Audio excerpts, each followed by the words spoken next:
Je vais rapidement introduire à nouveau le professeur Abbott que vous avez déjà vu il y a 2 jours. C'est donc la deuxième des 4 conférences qui forment, comme je l'ai déjà dit, une tétralogie. Donc le fin mot de ce qu'il veut produire comme élément théorique essentiel sera donné progressivement et cet ensemble est effectivement très cohérent. Donc ceux qui veulent bénéficier de la substance de l'argumentation peuvent, et je pense essentiellement, considérer que la production de cette nouvelle argumentation est processuelle, c'est-à-dire que c'est à la fin qu'on comprendra la totalité de l'argumentation, ce qui est une manière aussi pour moi, de vous inciter à une attention soutenue pour les 4 conférences. Aujourd'hui, il sera question de 2 personnages essentiels, mais on verra comment. Karl Marx et Alfred Marshall. Karl Marx, que je n'ai pas besoin de présenter, et Alfred Marshall, l'économiste anglais, qui a écrit les principes d'économie politique, je crois que c'est ça. Et voilà, je donne tout de suite la parole au professeur Abbott, qui, comme vous le savez, est professeur à l'Université de Chicago et l'un de nos grands collègues très réputés dans la science sociale et dans la sociologie contemporaine. Donc, lors de ma première conférence, j'ai tout d'abord présenté la façon dont Kant approche le rapport entre faits et valeurs. J'ai montré que la séparation forte qui existe sur le plan transcendantal kantien entre les faits et les valeurs peut être en partie surmontée en réconciliant ces 2 aspects à travers l'acte de juger. En effet, juger implique de mobiliser des idées transcendantales et de les appliquer au monde sensible, à notre vie de tous les jours. Ensuite, je me suis tourné vers Durkheim et j'ai expliqué comment il a réagi à cette position kantienne, c'est-à-dire en refusant complètement de considérer le plan transcendantal. À la place, Durkheim invente un nouveau plan. Ce plan est censé être empirique et naturel et par conséquent en proie au changement, mais diffère pourtant de la réalité quotidienne dont nous faisons l'expérience, ce qui le rend donc d'une certaine manière transcendant, malgré le rejet de ce terme par Durkheim. Ce plan, c'est celui de la société, et donc localisé à l'intérieur du monde sensible. Ce plan permet simultanément à Durkheim de prouver les catégories de la connaissance qui sont censées être immuables, et celle de la morale qui, elle, évolue lentement au fil du temps. Durkheim achève donc l'exposé de sa position sur une contradiction. D'un côté, selon lui, on peut trouver à tout moment dans la conscience collective d'une société donnée ce qui constitue une morale absolue. Mais de l'autre côté, en raison de son enracinement dans l'histoire, cette absolue morale est tout à fait susceptible d'évoluer sous l'effet conjoint de l'accroissement de la division du travail et du délitement des institutions qui participent à maintenir la solidarité au sein de la société. Mais comment quelque chose qui relève de l'absolu peut-il admettre le changement en son sein? Pour le dire autrement, comment peut-on voir dans ce phénomène instable la racine de ce qui constituait une morale absolue, une morale véritable? De plus, selon Durkheim, c'est dans la religion que l'on peut trouver le fondement des catégories immuables de la connaissance objective. Or, comment cela pourrait-il être possible, étant donné que la religion fait, selon toute vraisemblance, partie de la société et, par conséquent, elle aussi sujette au changement au cours de l'histoire. Aujourd'hui, ma conférence va porter précisément sur ces questions de changement et de stabilité et les paradoxes qu'elles soulèvent.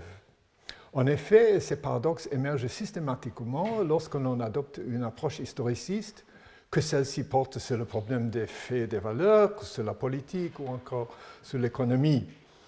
Pour mener à bien, et dans le temps imparti, cette entreprise, j'exposerai les différences qui existent entre l'historicisme et la théorie générale du monde social qui se présente comme sa principale concurrente, la théorie de l'économie scientifique.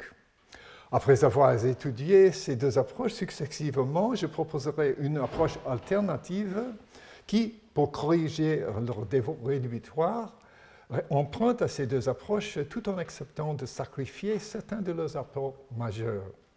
Cette perspective, c'est celle du processualisme Et ces conséquences vis-à-vis du problème des faits et des valeurs se révéleront plus fortes qu'attendues. Les racines de l'historicisme sont multiples. On les trouve ainsi en partie dans les théorisations du concept de nation, dans les idées des romantiques allemands qui se sont opposés au classicisme français, et dans les démarches interprétatives qui cherchent à remplacer l'approche rationaliste. L'historicisme n'est évidemment pas un courant de pensée purement allemand, mais c'est la version allemande de l'historicisme qui a fait autorité, et c'est Marx qui en a été le promoteur le plus influent. De manière générale, la démarche historiciste plaide pour aborder le présent comme le résultat d'un processus long et mu tout de long par la même dynamique, un processus régi par des lois et des régularités que l'investigation minutieuse peut révéler. Passons désormais en revue 4 des aspects principaux de cette démarche, de manière à mieux la comprendre. Nous examinerons successivement son ontologie, sa conception de la particularité, puis de la causalité et enfin de la temporalité. Tout d'abord, l'ontologie sociale des historicistes repose sur un monde composé d'individus qui apprennent tout au long de leur vie jusqu'à atteindre la maturité, suivant en cela l'idéal du Bildung. Cet idéal dote l'homme des Lumières, conçu comme universel par la négation de ses caractéristiques particulières, d'une véritable individualité chère aux romantiques, autrement dit, de caractéristiques particulières qui le définissent en positif plutôt qu'en négatif. Ces individus qui ne cessent d'apprendre sont eux-mêmes membres d'unités plus grandes, les peuples ou Völker. Ces unités sont des assemblages complexes composés de groupes divers, mais unis par la civilisation qu'ils partagent. Comme les individus, ces assemblages évoluent et se développent au cours du temps, suivant en cela une logique interne plus ou moins analogue à celle de Bildung. Cette logique interne conduit sur le long terme à l'essor puis au déclin de ces assemblages. Au sens aristotélicien du terme, il s'agit d'un entéléchie propre à chacun des peuples. Venons en second lieu au régime de particularité que partagent les historicistes. Ce qui est particulier ici, c'est une sorte d'universel local qui caractérise tous les membres d'un peuple ou d'une culture et, au niveau individuel, qui caractérise toutes les actions d'un individu particulier, aussi différentes soient-elles les unes des autres. Un peuple ou un individu est particulier d'une façon qui lui est universelle. Ce régime de particularité ne se résume pas à complexifier ce qui, à l'origine, n'était qu'une simple coquille vide. En d'autres termes, il ne s'agit pas, par exemple, de saupoudrer quelques grammes de genre, d'âge ou de race à un individu abstrait au sens des Lumières, c'est-à-dire universel mais sans caractéristiques distinctives. Non, ce régime de particularité concerne tous les individus et tous les peuples à l'état de nature. Ils sont particuliers tout en étant complexes.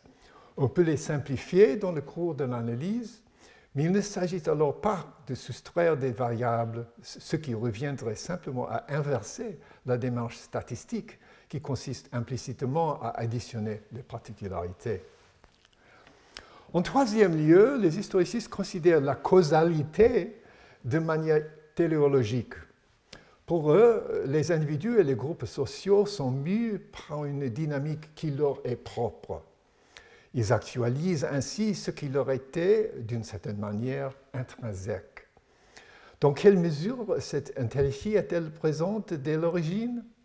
Les historiens sont en désaccord à ce sujet, mais cet élan, cette impulsion interne est toujours présupposée. Comme je l'ai dit plus tôt, cette conception déterministe de la causalité qui régirait le destin des groupes sociaux se retrouve vaguement au niveau individuel, chaque auteur en ayant sa propre version. Certes, Meinecke a laissé entendre, en prenant l'exemple de Goethe, qu'un individu pouvait très bien suivre une trajectoire personnelle complètement opposée à celle de l'évolution de la société dans son ensemble. Cependant, parmi les historicistes, c'est Marx qui se révéla au bout du compte le plus influent, et il se trouve que c'est également lui qui se montra le plus sévère dans son analyse lorsqu'il s'est agi de traiter des individus. Les principaux acteurs de sa théorie, ce sont les entités sociales, et les humains ne représentent que de simples exemplaires individuels de ces entités sociales. Certes, Marx était un historien trop honnête pour refuser d'admettre, quand le cas se présentait, que les individus disposaient en réalité d'une certaine capacité d'agir, mais impitoyable, il fit un sort à ces situations en se contentant après coup d'effectuer quelques ajustements à sa théorie. Finalement, le quatrième et dernier concept, celui de la temporalité, est celui qui se trouve au cœur de la démarche historiciste. Pour les historicistes, le présent constitue essentiellement une conséquence du passé, et notamment de l'élan interne par lequel le passé a produit ce présent. En d'autres termes, l'approche historiciste implique de recourir fortement à la narration et au récit de manière générale. Les listes d'événements ou la récitation des faits sont bannies par les historicistes. Ceci approche le passé en hiérarchisant les différents facteurs. Au niveau macro, les empires ou les modes de production déterminent au niveau micro, cette fois, les individus ou les variations temporaires du prix de marchandises. Voilà pour l'historicisme. C'est une approche riche et convaincante et nous devons désormais jauger sérieusement à la fois ses qualités et ses défauts. Commençons par les qualités. D'un point de vue ontologique, l'historicisme présente un avantage certain. En effet, cette approche part du principe que les individus sont des êtres complexes, dotés d'une épaisseur biographique et qui évoluent considérablement au cours du temps. Il en va de même d'entités plus larges comme les nations, les classes sociales, sur lesquelles l'attention des premiers historicistes s'était concentrée.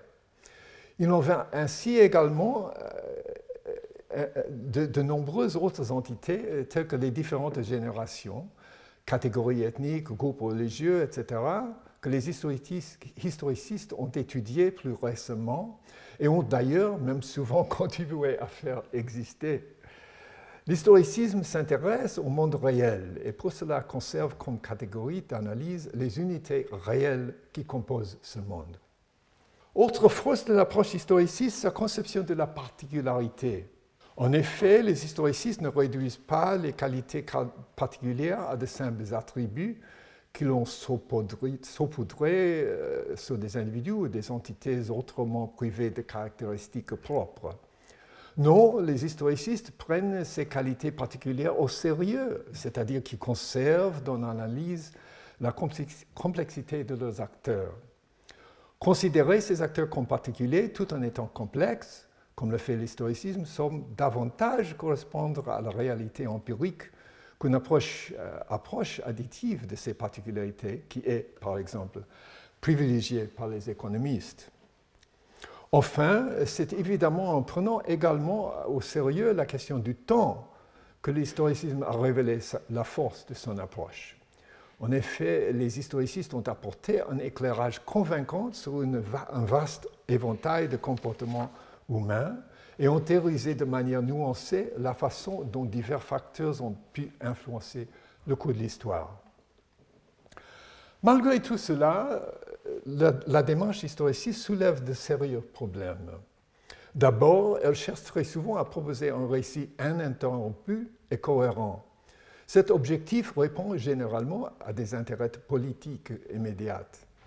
Mais pour qu'un récit soit ininterrompu et cohérent, il faut bien que son sujet principal ne varie pas au cours de la narration.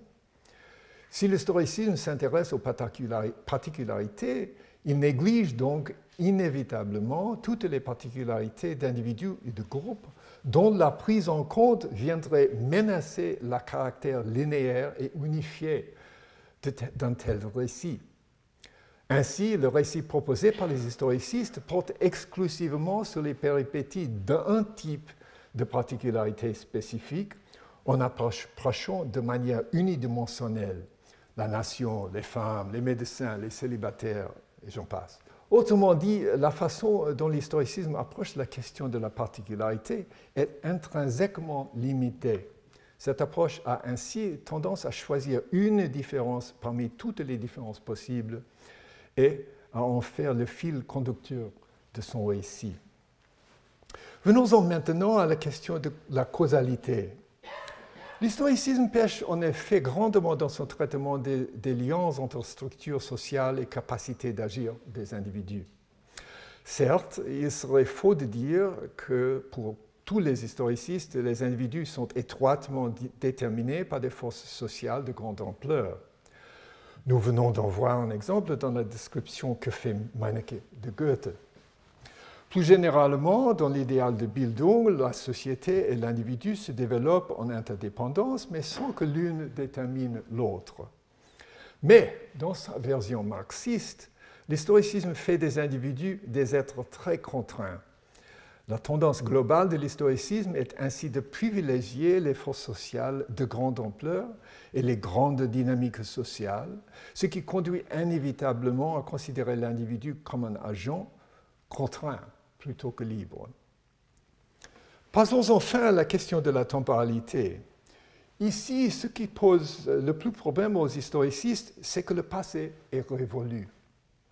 Bien sûr, on en trouve des traces dans le présent, dans la mémoire, dans les corps, dans les archives et dans la structure sociale qui ce passé nous a légué. Mais le passé ne peut nous dominer qu'à travers ces traces, et celles-ci ne peuvent s'actualiser que dans le présent. Marx avait tort, les nuages du passé ne menacent pas de produire de tonnerre, ce ne sont que de simples nuages. Après tout, depuis 1870, l'Allemagne a bien changé de régime tous les 35 ans. La France, tous les 15 ans depuis 1791.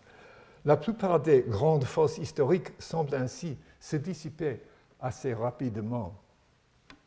Dans ses écrits, Marx se fait le prophète de la prise de pouvoir inéluctable du prolétariat, et le fait que cette prophétie ne se soit pas réalisée est une autre bonne illustration de la façon dont les historicistes échouent dans leur traitement de la temporalité. En effet, le futur leur reste hors de portée. Ceux-ci ont consacré tellement d'énergie à insister sur le caractère inévitable du présent que lorsqu'il s'agit de prédire un futur encore incertain, ils sont à plat et ne parviennent pas à réinjecter une dose de liberté aux acteurs de leur récit. Les historicistes sont alors semblables à des statisticiens qui auraient trop parfaitement ajusté leur courbe aux données. Venons-en à ce qui peut être considéré comme l'autre vision du monde social, celle des scientistes sociaux. Au sein des disciplines qui font les sciences sociales, c'est surtout l'économie qui se donne pour projet de mettre au jour ce type de lois scientifiques. Encore une fois, nous examinerons successivement l'ontologie de l'économie, sa conception de la particularité, puis de la causalité, et enfin de la temporalité. Tout comme l'ontologie de l'école contractualiste, l'ontologie des économistes consiste en des acteurs rationnels, indépendants et identiques les uns aux autres, et ce sont leurs actions qui constituent les événements du monde social. Toutes les entités sociales sont formées, comme dans le contractualisme, suite à des accords passés entre des individus. On part du principe que les contractants se font mutuelle confiance, mais que, si nécessaire, des dispositions légales sont prévues afin de garantir les termes du contrat. Dans l'approche économique, néanmoins, les acteurs possèdent bien des caractéristiques particulières. C'est ce qu'on appelle des préférences. Mais les préférences de ces acteurs, postulent les économistes, sont modélisables de la façon suivante. Elles peuvent être classées sur une échelle unique, le célèbre numéraire.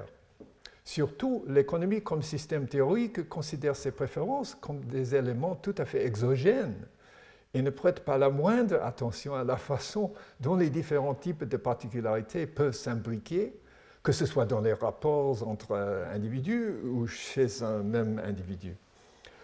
En d'autres termes, les économistes ignorent volontairement et simplement ce qui constitue l'objet de disciplines comme la sociologie, l'anthropologie et la psychologie. De plus, en raison du caractère exogène des préférences économiques, on ne peut en connaître l'histoire. Par conséquent, tout comme dans l'approche contractualiste, les acteurs du système économique sont en premier lieu dénués de toute épaisseur historique. Les économistes peuvent s'intéresser à la biographie d'un acteur en tant qu'elle constitue une donnée empirique, mais ils ne s'y intéressent qu'au moment où les individus doivent se projeter dans le futur et prendre des décisions économiques, car c'est alors ce passé qui permet d'expliquer les ressources dont ces individus disposent pour effectuer des choix. Cependant, économistes et historicistes conçoivent très différemment la notion de particularité. Pour les seconds, en effet, les individus sont par défaut des êtres complexes et la particularité est une propriété que tous partagent et qui est par conséquent universelle. A contrario, pour les économistes, les individus sont également universels, mais ils n'ont pas de contenu biographique. C'est de façon additive que les économistes traitent des caractéristiques particulières des individus. Pour effectuer des prédictions, il s'agit alors de prendre en compte le minimum de paramètres différents sans compromettre la robustesse du modèle. Troisième notion, la causalité. En économie, il s'agit bien sûr d'étudier la façon dont les individus se retrouvent à choisir entre un nombre limité d'options possibles. Les économistes se concentrent donc essentiellement sur la causalité efficiente, au sens aristotélicien du terme, et cela alors même qu'ils ont bien conscience que les individus font des choix sous un certain nombre de contraintes qui constituent ici des causes structurelles. Mais ce qui nous intéresse par-dessus tout dans la conception qu'ont les économistes de la causalité, c'est que celle-ci est intégrée à l'écoulement du temps. Ceci nous amène à notre quatrième concept, celui de la temporalité. Pour les économistes, toutes les causes agissent dans le présent, mais ce présent peut avoir différentes durées, comme l'a joliment formulé Alfred Marshall. Il y a la temporalité du marché, où ce qui compte est la disponibilité des marchandises. Il y a la vision à court terme, c'est-à-dire la maximisation de la production compte tenu des ressources dont on dispose. Et il y a enfin la vision à long terme, c'est-à-dire l'investissement de capitaux. Mais ces trois durées ne se succèdent pas. Au contraire, il s'agit de trois temporalités simultanées, toutes ancrées dans le présent, mais un présent différent en fonction du type de décisions qui y sont prises. Et à l'inverse de la façon dont Bergson conçoit la durée, ces trois présents ne comprennent aucun passé newtonien.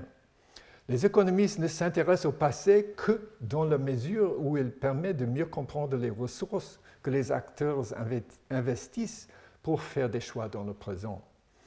Voici donc comment fonctionne la causalité des économistes. Les possibilités d'action sont contraintes par la façon dont on s'imagine et se projette dans le futur. Ces possibilités d'action sont à leur tour évaluées par les acteurs qui, en fonction des conséquences qu'ils anticipent et de leur système de préférences, établissent un classement qui aboutit à une décision d'agir de telle ou telle manière. Un économiste regarde toujours vers l'horizon, jamais dans le rétroviseur. Résumons notre propos en ce qui concerne l'économie.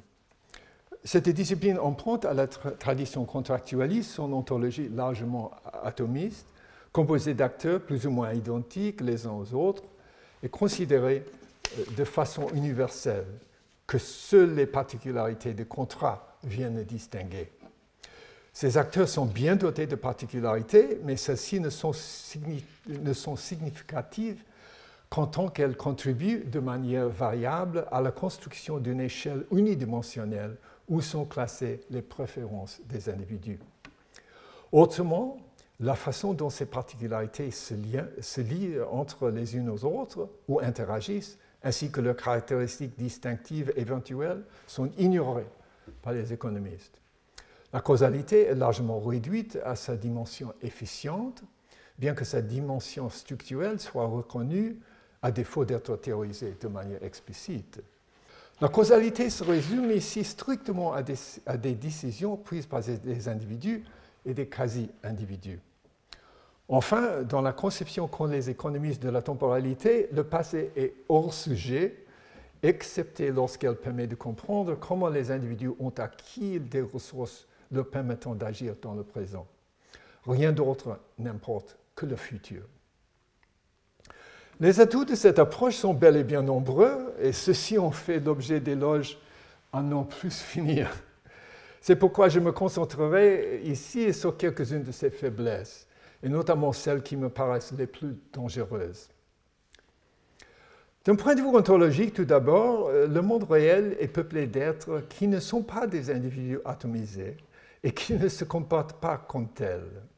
Ces êtres, ce sont par exemple les entreprises qui peuvent connaître des scissions, des fusions, des restructurations.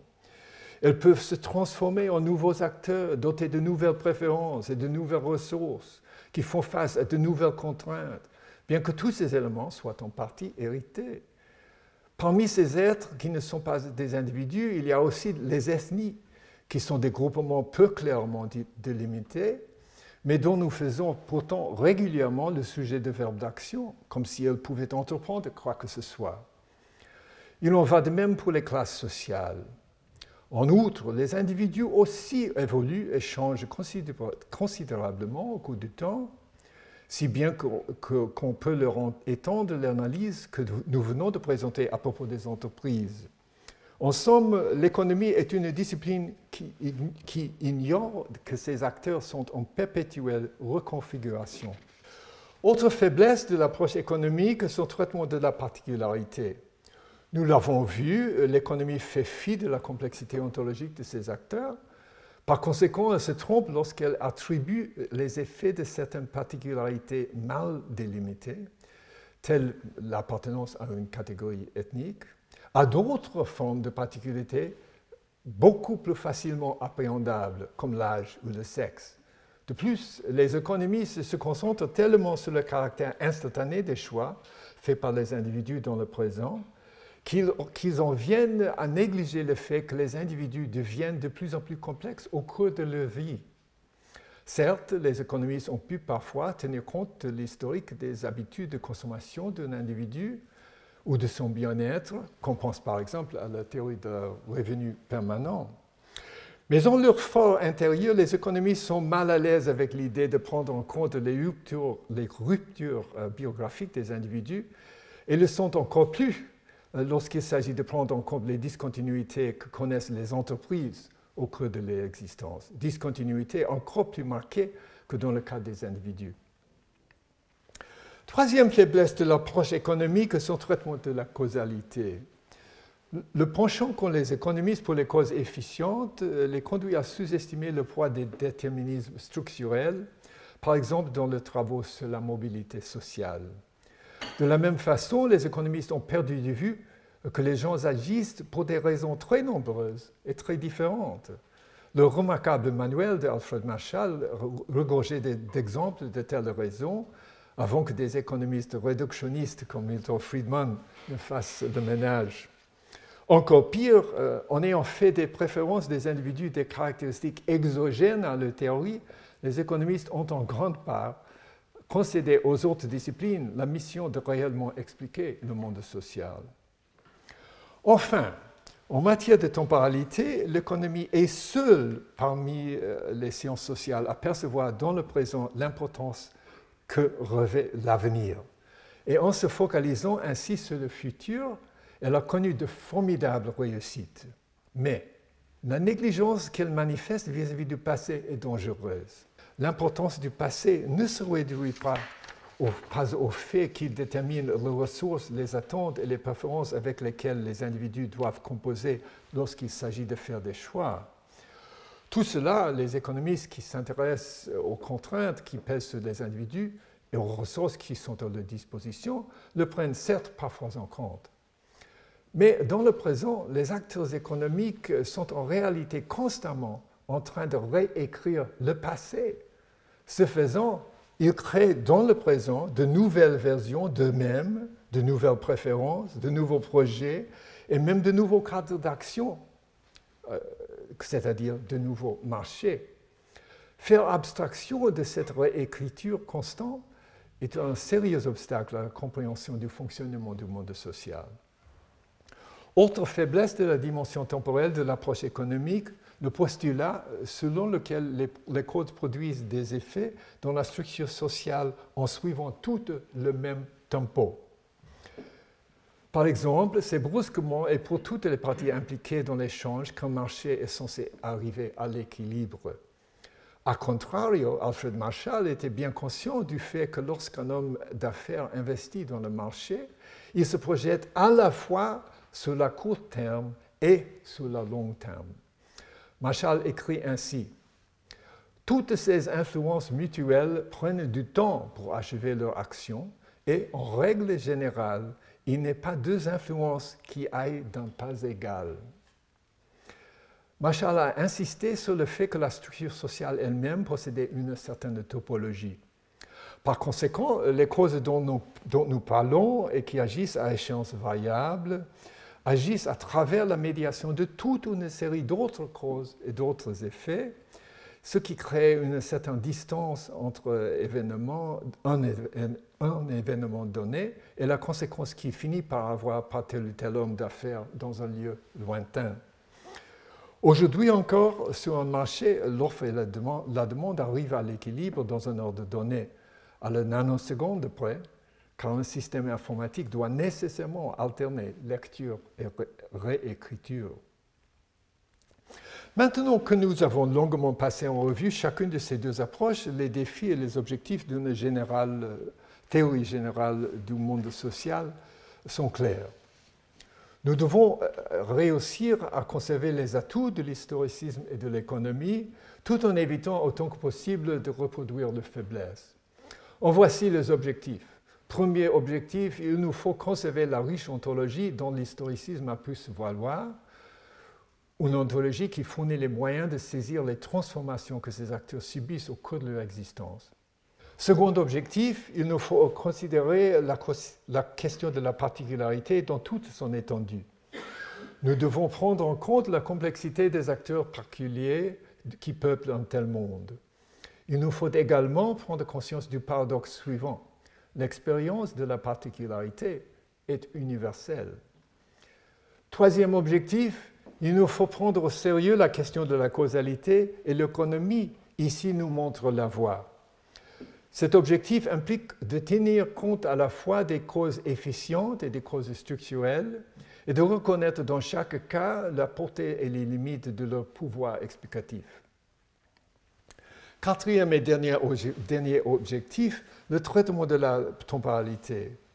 Il nous faut combiner l'analyse du passé et l'analyse du futur, c'est-à-dire ce qui fonde respectivement l'approche des historicistes et l'approche des économistes. La conséquence d'un tel objectif saute aux yeux. Reconnaître que ces deux approches sont enracinées dans le présent, les historicistes regardent dans le rétroviseur alors que les économistes regardent vers l'horizon.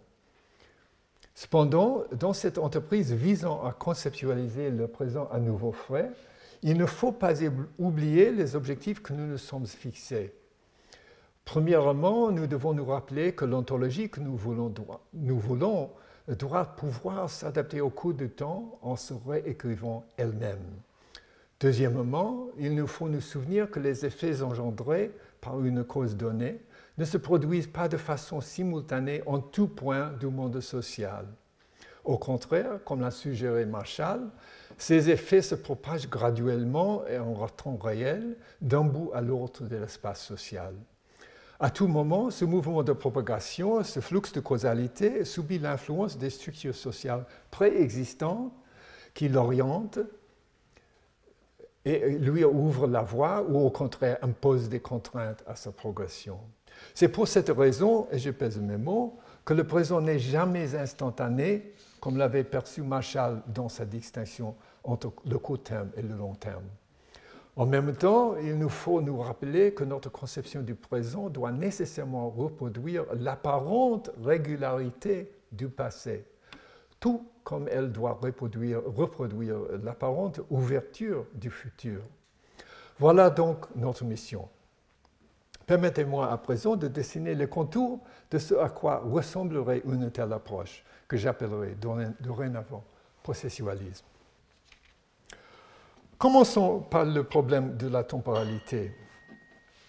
Tout cadre théorique visant à comprendre le monde social doit être ancré dans le présent. En se plaçant d'un point de vue newtonien, le présent, c'est tout ce qui existe. Le futur, c'est ce qui n'est pas encore advenu, et le passé, c'est ce qui est révolu. C'est depuis le présent que l'on se retourne pour regarder le passé ou que l'on regarde droit devant soi vers le futur. Et c'est au présent que se produit toute action, tout mécanisme relevant de la causalité. C'est ainsi que notre entreprise processualiste doit se doter avant toute chose d'une théorie du présent. Ce présent est constitué non des choses, mais des événements, car il n'est jamais qu'un moment. Par conséquent, le caractère continu des choses au cours du temps reste donc à établir. Le monde est donc un monde d'événements. La portée de cette déduction n'est pas que définitionnelle, elle procède également d'un problème à la logique simple. Bien que le monde social semble connaître des périodes à l'intérieur desquelles on peut mettre en évidence certaines lois régissant la vie sociale, le passage d'une période à une autre est en principe impossible à expliquer. En effet, si une situation en apparence stable peut bien être le produit de changements continus, l'inverse n'est pas vrai.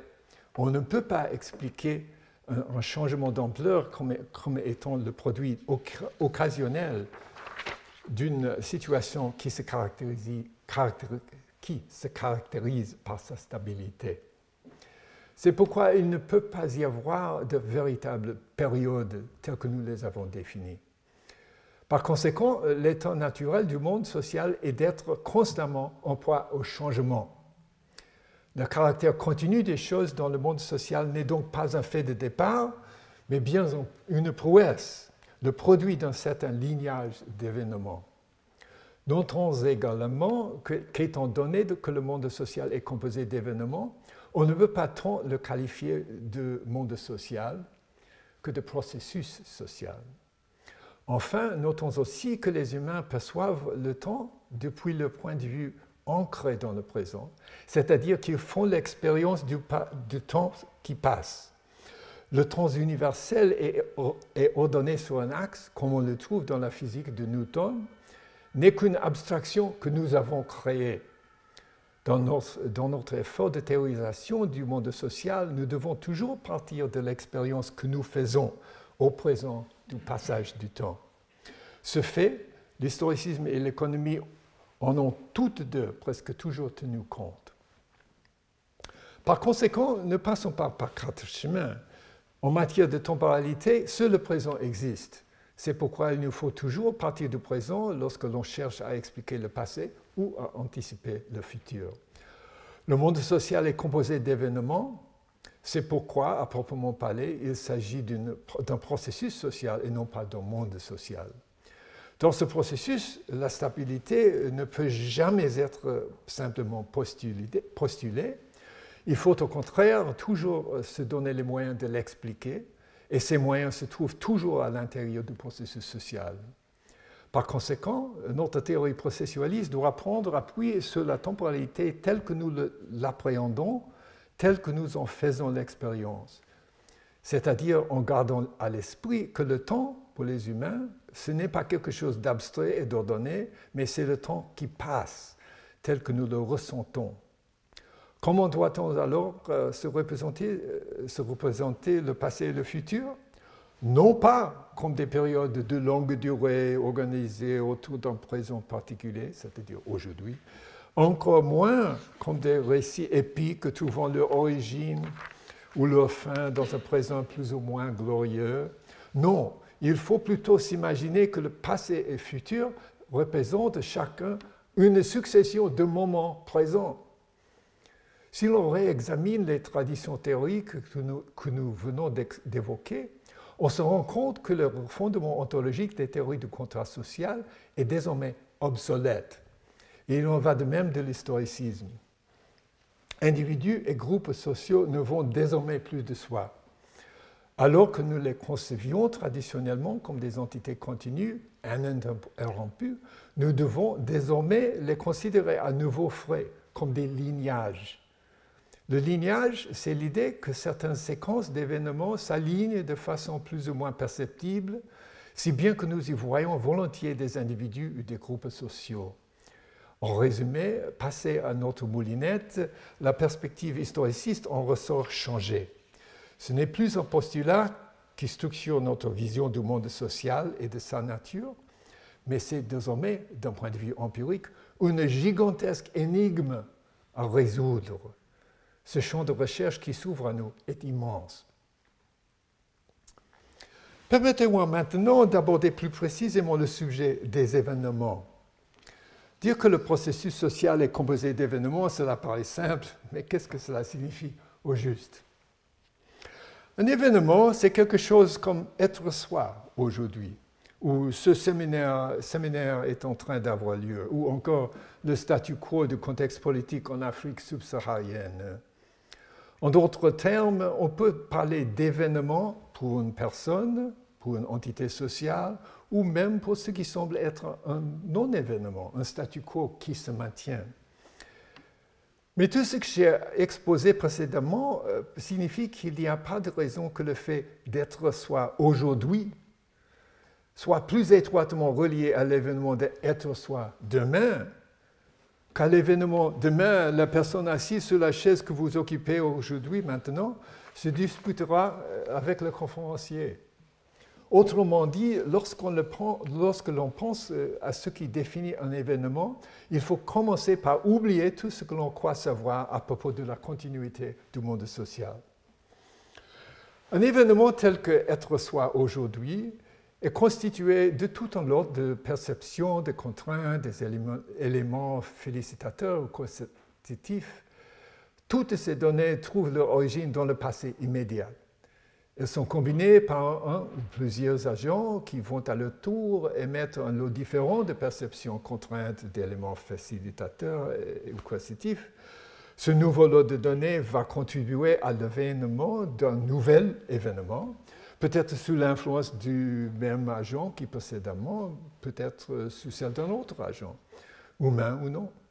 Nul besoin d'entrer dans le détail ici. Ce qui est important, c'est de reconnaître que certains de ces éléments participent à produire ce qui apparaît comme le lignage de cet agent ou de ces agents, tandis que d'autres éléments font de même pour d'autres agents.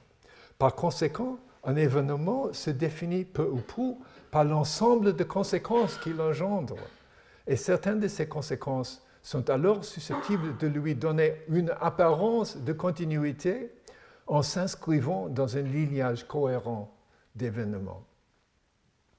Dans ce nouveau monde qui se caractérise par son caractère discontinu, les questions empiriques que l'on se pose sont elles aussi nouvelles. Comment se fait-il que les agents réussissent à assurer leur pérennité au cours du temps? À quel moment la continuité n'est-elle qu'une illusion, une mer d'huile sur laquelle le changement bouillonne? La continuité est-elle prévue dans les schémas directeurs du monde social?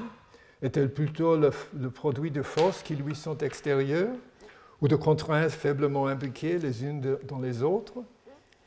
Ces questions, nous avons l'habitude de nous les poser lorsqu'elles portent sur les entités sociales. En revanche, c'est beaucoup moins vrai lorsqu'on s'intéresse à des individus. Mais dans le cadre de mon raisonnement, les individus ne sont rien d'autre que des entités sociales qui se trouvent avoir profité des avantages procurés par un corps qui reste unifié malgré le renouvellement perpétuel des cellules qui le composent. Autrement, rien ne distingue les individus d'autres types d'entités sociales. Une classe d'âge, une catégorie ethnique ou de sexe, une institution comme le mariage.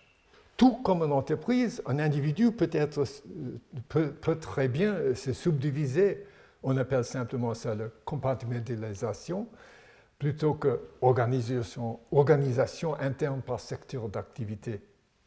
Cette perspective fait de l'étude des parcours de vie l'un des piliers de la sociologie, même si, comme nous le verrons, notre perspective met l'accent sur un aspect particulier, le fait que ces parcours de vie sont faits d'une succession de moments présents, tout aussi précaires les uns que les autres. Pour prendre un exemple, aujourd'hui, je donne ce que je considère être une conférence importante. Voilà une manière de décrire simplement l'événement auquel vous assistez. Mais je ne me repose pas sur mes lauriers aujourd'hui, que je ne l'ai fait à l'occasion de 250 et quelques présentations académiques auxquelles je me suis livré au cours de ma vie. Aujourd'hui encore, je suis inquiète. Ces conférences, est-elle la première pierre sur le chemin de sénilité? Va-t-elle se révéler inepte, absconse, infondée, ennuyeuse? Autrement dit, je ne cesse de construire Andrew Abbott au fil de mes paroles. Il serait séduisant de considérer que tout ceci n'est qu'une performance de rôle produite par un même et unique individu. Mais c'est faux. Un événement n'est jamais isolé. Au contraire, les événements prolifèrent et se propagent dans le présent, d'un bout de l'autre à l'autre du monde social.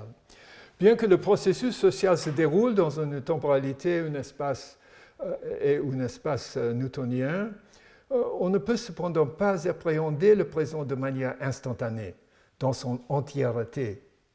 Certes, dans la pièce dans laquelle nous nous trouvons, une conférence est en train d'avoir lieu, mais à d'autres endroits de la planète, des gens sont en train de pirater le système informatique du gouvernement français, de nager dans la mer de Caraïbes, de se disputer avec les douaniers à Pékin ou de préparer un attentat terroriste à Dubaï.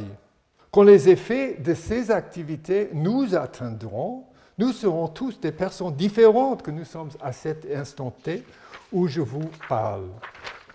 De même, quand les effets produits par ma conférence atteindront les individus qui s'adonnent à ces activités, ceux-ci ne seront déjà plus ce qu'ils étaient à l'instant newtonien où je donnais ma conférence. Dans le monde social, les causes ne sont jamais synchrones lorsqu'elles produisent des effets. La simultanéité absolue n'existe pas. C'est de manière localisée qu'il faut se représenter la manière dont cause et effet fonctionnent. Ils peuvent ainsi se situer à plus ou moins grande distance. Que la propagation des causes et des effets à travers la structure sociale soit un processus relativement lent, signifie que le présent tel que nous en faisons l'expérience n'est pas un présent bien ciselé, un instant newtonien, mais bien plutôt un présent qui est épais. Les effets et les perceptions qui nous intéressent ici sont précisément ceux qui sont responsables de cette épaisseur dont nous dotons le présent. Plus généralement, le fait que le présent soit épais signifie qu'à tout instant newtonien, à l'intérieur du processus social tout entier, ce présent dont nous faisons l'expérience contient un très grand nombre d'effets rémanents. C'est-à-dire que ces effets, tels des vagues sur un lac, continuent au présent de se propager à travers le processus social, bien qu'ils aient été générés par des événements ayant eu lieu dans une conception newtonienne plusieurs présents auparavant, dans un lieu à quelque distance d'ici.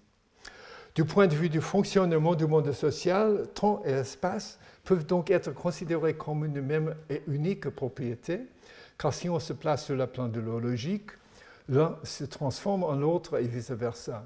Cette propriété unique, nous pouvons l'appeler localisation. La signification d'un effet singulier, ce qu'il produit réellement sur un événement donné, dépend largement du contexte dans lequel cet effet intervient. Ce contexte, c'est l'ensemble des autres effets qui, tels de multiples vagues aux crêtes synchronisées, affectent ce même événement de manière simultanée. Dans le monde social, toute signification est donc toujours contextuelle. De plus, c'est à travers la production de lignages dans le présent que toutes ces significations et tous ces attributs sont reproduits.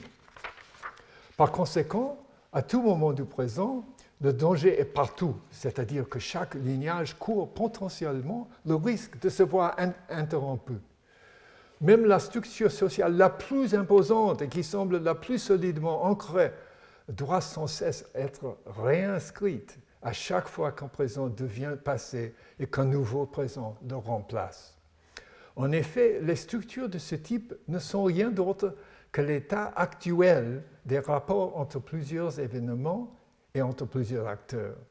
Pour faire des choix, ces acteurs s'appuient à leur guise sur les enregistrements laissés dans le présent par ces structures sociales, si bien que tous ces rapports et tous ces enregistrements sont toujours susceptibles d'être réécrits dans le présent. Par conséquent, les entités sociales qui perdurent sont celles qui, pour une raison ou pour une autre, ont très peu de chances d'être démantelées à un moment donné. Cette façon de penser le présent permet d'arriver à 3 conclusions de base. Premièrement, bien que le présent soit le site où toute forme de causalité opère, il n'en possède pas moins une géographie. Rien n'est jamais instantané, comme dans les conjectures chères aux économistes. Deuxièmement, si le présent ne peut donc être décrit comme instantané, on peut le qualifier d'épais, et il l'est, plus ou moins, selon le type d'action que l'on étudie. Troisièmement, du point de vue du processus social, le temps et l'espace sont d'une certaine manière équivalents. Dans les 2 cas, la signification assignée à un effet donné émerge de son contexte immédiat, c'est-à-dire des autres significations qui l'entourent dans le présent. Cela signifie que tout ce qui est susceptible d'interférer avec la vitesse relative avec laquelle un ou plusieurs effets se propagent dans la société a un impact gigantesque sur le processus social. Cela, on le constate aisément à chaque fois que les avancées technologiques dans le domaine des communications font un bond. Tout comme ma réflexion sur la temporalité, cette réflexion sur ce que sont les événements nous pousse à examiner un nouveau programme de recherche empirique.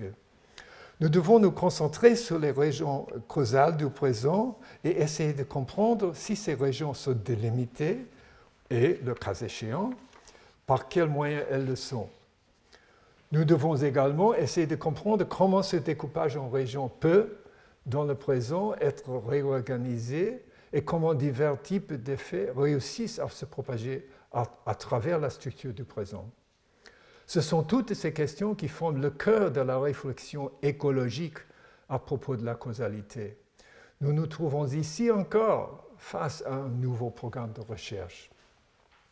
Tout à l'heure, j'ai évoqué le fait que la personnalité d'un individu peut être pensée comme une entité sociale qui profiterait des commodités offertes par le corps humain, à savoir un processeur unique et coordonné qui opère en suivant un langage qu'il a assimilé au contact de la société, une faculté mémorielle très performante, un stock d'expériences qui peut faire l'objet d'une rationalisation sous la forme d'un récit ou d'une biographie, un dispositif physique capable d'éprouver plaisir et douleur, et par conséquent mû par des dynamiques émotionnelles qui ne sont pas directement accessibles aux autres entités sociales, par exemple les entreprises. Ici, je renverse complètement la perspective contextualiste. Celle-ci fait de la société un type particulier de personne, le Leviathan, alors que dans ma perspective processualiste, une personne est en réalité un type bien particulier d'entité sociale. Dans ma perspective, il n'y a aucune différence fondamentale entre les personnes et les entités sociales. Par conséquent, la distinction classique entre niveau micro et niveau macro est vide de sens. Contrairement à ce que notre héritage contextualiste nous incite à penser, on ne doit pas concevoir société et individu comme si on parlait de 2 niveaux différents. En réalité, société et individu sont simplement 2 ordres qui diffèrent du point de vue de type d'organisation qu'ils commandent. Ces ordres sont définis au sens mathématique du terme, c'est le processus social, et ils se distinguent l'un de l'autre en fonction des événements qui le composent, comme les lignes et les colonnes qui composent une matrice. Si l'on considère les événements par ligne, On voit que ceux-ci sont organisés sous forme de pures entités sociales, des catégories ethniques et de sexe, des associations, des groupes d'intérêt, des unions comme le mariage, etc. Si l'on considère les événements par colonne, on voit alors que ceux-ci sont rangés en fonction des personnalités qu'ils habitent. Ces deux ordres sont donc sur le même plan. Il n'y a pas entre de logique hiérarchique. Le corps humain, lui aussi, nous pouvons le considérer comme un exemple d'ordre défini sur le processus social. Remarquez que cet ordre n'est pas tout à fait le même que celui qui régit la personnalité des individus, dans la mesure où la personnalité d'un individu n'est pas confinée dans les limites corporelles de cet individu, mais est tout autant localisée dans les attentes qu'autres personnes ont vis-à-vis de cet individu.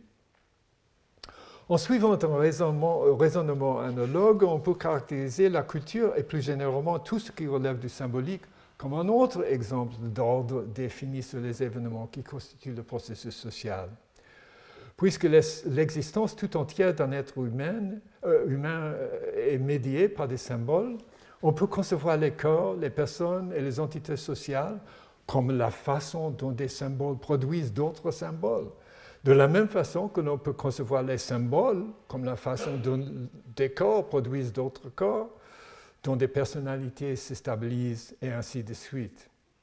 L'analyse peut porter sur n'importe lequel de ces ordres, et dans ce cas, nous pourrions analyser aussi les moyens par lesquels les autres ordres le facilitent, le contraignent ou effectuent d'autres types d'actions le concernant. Ce qui est important, c'est que dans le processus social, il n'y a pas de niveau, mais seulement des ordres. L'existence de niveaux hiérarchisés entre eux est une illusion qui nous vient du contractualisme. Dans cette perspective bâtie autour du concept d'ordre, l'opposition micro-macro cesse de poser problème. Micro et macro sont hiérarchisés, mais cette hiérarchie est toute relative en ce qu'elle dépend du type d'investigation que l'on mène. Si l'on étudie les caractéristiques démographiques des membres de telle ou telle profession, la profession en question est macro et les membres sont micro. Si l'on étudie en revanche la façon dont les individus qui composent une génération donnée vivent leur vie professionnelle, on se retrouve dans le cas inverse. Disposer d'un concept comme celui d'ordre est libérateur. En effet, il nous permet de penser plus formellement le concept de lignage, c'est-à-dire ce qui assure, dans le cadre d'un ordre donné, la continuité au cours du temps des entités qui le composent. J'ai défendu l'idée que ce que nous avons traditionnellement appelé les unités du monde social, les individus et les structures sociales, sont en réalité des lignages d'événements. Pour comprendre comment de tels lignages sont formés, il nous faut étudier la temporalité dans les deux directions possibles, c'est-à-dire qu'il nous faut nous pencher à la fois sur la question de l'historicalité et sur celle de l'anticipation. Le terme d'historicalité renvoie aux moyens par lesquels, sans jamais s'arrêter, le passé s'inscrit de manière continue, présent après présent. L'historicalité est quelque chose d'exogène dans la mesure où elle est localisée dans d'autres ordres que l'ordre des individus ou celui de la société. Dans tout corps est contenu l'enregistrement des maladies que l'ont affectées et des réponses immunitaires qu'elles ont provoquées, et cela sans aucun mécanisme social n'ait besoin d'intervenir. Un bâtiment conserve sa forme dans le temps, et à travers cette forme, il impose des contraintes quant au type de structures sociales qui pourront y trouver place. D'autres types d'enregistrements sont, quant à eux, endogènes à l'ordre de la société et à l'ordre des individus. L'enregistrement passif des transactions financières, les souvenirs d'un individu, la production volontaire d'archives dans un cadre institutionnel. Mais le processus le plus important est celui que l'on pourrait qualifier d'encodage. Il s'agit du processus par lequel des actions en cours à un moment T modèlent et remodèlent la réponse à la question suivante. Dans l'itération du présent qui suivra immédiatement ce moment T, qui va interagir avec qui et à propos de quoi? Lorsque j'évoquais précédemment le fait que dans chaque présent est en danger la pérennité des structures sociales, y compris celles qui sont les plus solidement ancrées, c'est à cette opération d'encodage que je faisais référence. Toute structure sociale d'importance n'est rien d'autre qu'un réseau composé de connexions et de causes opérant dans le présent. En principe, si l'on réorganise ces connexions, on peut faire disparaître n'importe quelle structure sociale. Certaines de ces structures sont très vulnérables vis-à-vis des opérations de désassemblage. Ce sont les structures qui comprennent des lions faibles, pour reprendre le célèbre concept de Marc Granovetter. D'autres structures le sont beaucoup moins. Les structures qui paraissent indestructibles doivent leur solidité à des connexions qui passent par des liaisons indirectes très nombreuses et de nature très diverse, chacune de ces liaisons pouvant faciliter la formation d'un lignage. Ainsi, le modus operandi de l'historicalité, c'est-à-dire ce qui constitue la matière brute des lignages, représente un immense domaine à déchiffrer pour la recherche en sciences sociales. Comme le suggère l'exemple que je viens de prendre, de nombreuses structures, et notamment celles qui comptent parmi les plus solides du monde social, n'ont rien en commun avec la description épique et spectaculaire que fait Marx des classes sociales. Au contraire, il s'agit bien plutôt de structures mal délimitées qui peuvent être formées de mille et une façons. Les conférences, par exemple, comme celle à laquelle vous assistez en ce moment, en sont un bon exemple. Et ceci, même si la récente conversion aux présentations PowerPoint a beaucoup fragilisé la structure sociale qui est l'art de donner une conférence. Cette fragilisation a coïncidé précisément avec l'avènement de cet outil technologique extrêmement standardisé et qui s'est imposé en rendant obsolète l'ancien outil technologique qui consistait à se planter devant un auditoire et à se débrouiller pour disserter sur un sujet. Un autre champ de recherche ouvert par ces perspectives porterait sur les modalités par lesquelles des structures en apparence solides peuvent être détruites. Quel type d'action est-il nécessaire d'entreprendre? Comment les acteurs doivent-ils se coordonner? Et ainsi de suite. Faute de temps, je suis contraint de survoler l'analyse des rapports qu'entretient le présent avec le futur. Je me contenterai simplement de dire que cette analyse est tout à fait complémentaire de celle des rapports que le présent entretient avec le passé et que je viens d'exposer. Le cadre analytique est le même, si ce n'est qu'il est inversé, et un grand nombre de déductions que j'avais tirées s'appliquent également.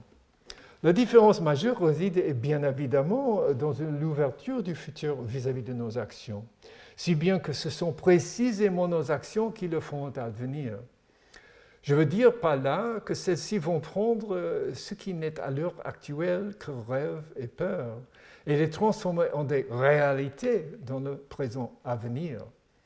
Mais si Marshall avait raison quant au caractère ouvert du futur, il s'est trompé en pensant que l'on pouvait ignorer la nature systématique des contraintes qui pèsent sur nos possibilités d'action.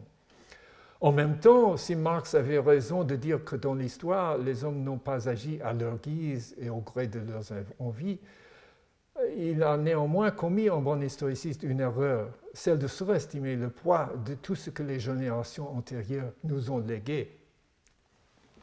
Toutes ces traditions représentent un cauchemar pour Marx, mais c'est un cauchemar très rapidement oublié. L'approche processuelle apprécie ce cauchemar à sa juste valeur.